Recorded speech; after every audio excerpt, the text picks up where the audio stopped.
భూమిపై అత్యంత ప్రమాదకరమైన ప్రదేశాల్లో ఒకటి నార్త్ పోల్. అక్కడ ఒక చిన్న పొరపాటు కూడా ప్రాణాలను తీసేయగలదు. మరి నార్త్ పోల్ ఎందుకు అంత ప్రమాదకరమో ఇప్పుడు తెలుసుకుందాం. నార్త్ పోల్లో భూమి ఉండదు. అక్కడ కనిపించేది మొత్తం ఆర్కిటిక్ సముద్రంపై తేలియాడే మందమైన మంచు మాత్రమే.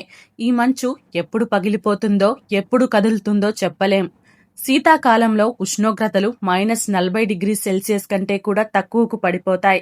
అలాంటి చలిలో కొన్ని నిమిషాల్లోనే చర్మం గడ్డకట్టిపోవచ్చు.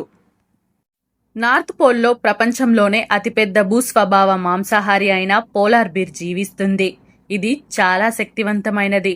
మనుషులపై కూడా దాడి చేసే ప్రమాదం ఉంది. మంచు బయటకు గట్టిగా కనిపించినా చాలా చోట్ల అది చాలా పలుచుగా ఉంటుంది.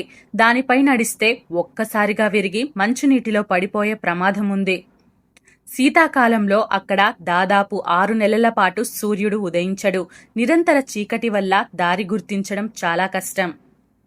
ఆర్కిటిక్లో భారీ మంచు తుఫాన్లు వస్తుంటాయి. బలమైన గాలులు, తెల్లటి మంచుతో ఏమీ కనిపించకుండా పోయే పరిస్థితి ఏర్పడుతుంది.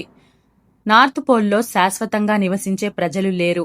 అక్కడ పరిశోధకులు మాత్రమే కొంతకాలం తాత్కాలిక శిబిరాల్లో ఉంటారు. నార్త్ పోల్కు దగ్గరగా వెళ్లినప్పుడు సాధారణ కాంపస్ సరిగా పనిచేయకపోవచ్చు. దీంతో దారి తప్పిపోయే ప్రమాదం ఉంటుంది. అత్యంత చల్లటి ఆర్కిటిక్ నీటిలో పడితే కొన్ని సెకండ్లలోనే శరీరానికి తీవ్రమైన షాక్ వస్తుంది. కొద్ది నిమిషాల్లోనే స్పృహ కోల్పోయే అవకాశం ఉంది. వాతావరణ మార్పుల వల్ల నార్త్ పోల్లోని మంచు వేగంగా కరుగుతుంది.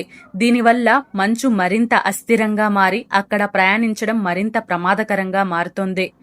పెంగ్విన్లు నార్త్ పోల్లో ఉంటాయని చాలా మంది అనుకుంటారు, కానీ అది పూర్తిగా తప్పు. నిజానికి నార్త్ పోల్లో ఒక్క పెంగ్విన్ కూడా ఉండదు. అవన్నీ సౌత్ పోల్లోని అంటార్కిటికాలోనే జీవిస్తాయి. అందుకే పోలార్ బీర్లు, పెంగ్విన్లు నిజ జీవితంలో ఎప్పుడు ఒకదానిని ఒకటి చూడవు. ఇది చాలా మందికి తెలియని ఆసక్తికరమైన నిజం. ఇలాంటి ఆశ్చర్యకరమైన నిజాలు, చరిత్ర, మిస్టరీలు మరియు సైన్స్ విషయాల కోసం అమేజింగ్ వరల్డ్ ఛానల్ను సబ్స్క్రైబ్ చేయండి. మరొక ఆసక్తికరమైన వీడియోలో మళ్ళీ కలుద్దాం.